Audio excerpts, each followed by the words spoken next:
Salut à toutes et à tous, Marty Japan pour un tout nouveau déballage. Et bien qu'on peut le voir aujourd'hui, on va s'attarder sur la figurine de Sangoku en Super Saiyajin 3 de la gamme Sculptures Volume 6.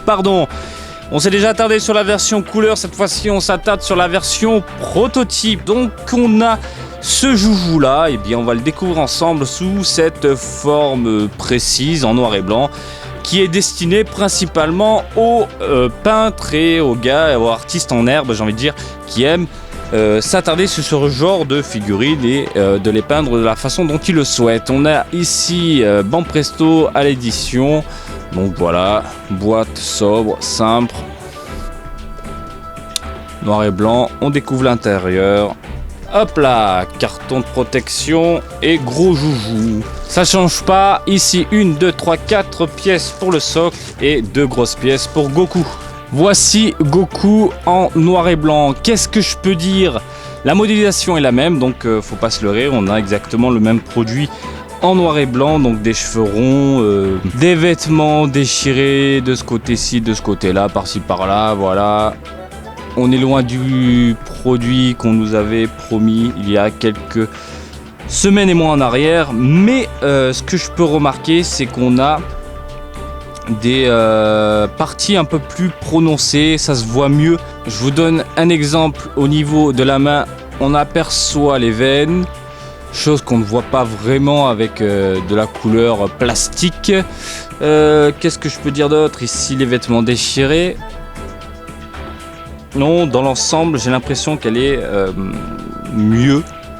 Donc parce qu'on nous propose tout simplement un produit de base, voilà, qui est parti du moule, sans couleur, sans rien. Une fois repeinte, je pense que ça peut avoir de la gueule.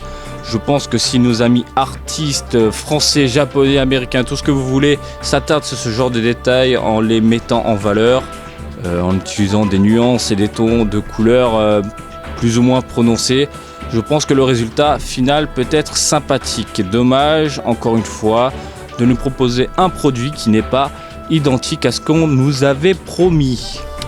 Donc voici le Goku une fois posé sur son socle.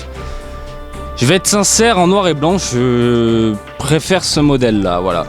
Le côté plastique avec des couleurs uniques et tons pas terribles, pâles, j'ai envie de dire, sur la version définitive en couleur est franchement, faut dire ce qui est à chier. Là, on a du noir et blanc, une seule ton, une seule couleur unique.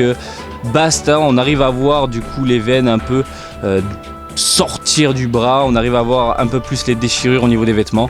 C'est plutôt cool dans l'ensemble. Donc voilà, pour information, sachez que le modèle prototype est vendu entre 2000 et 3000 yens selon les revendeurs japonais. Et c'est sorti par ailleurs le 17 juin 2016. Voilà, j'espère que ce petit déballage vous a plu. Comme d'habitude, je vous invite à me suivre sur Twitter, Marty_Japan pour de l'actu Dragon Ball en direct du Japon, mais aussi sur Facebook, Marty Japan du DBZ au Japon. Et je vous dis à très bientôt. Allez, salut, bisous, ciao, ciao.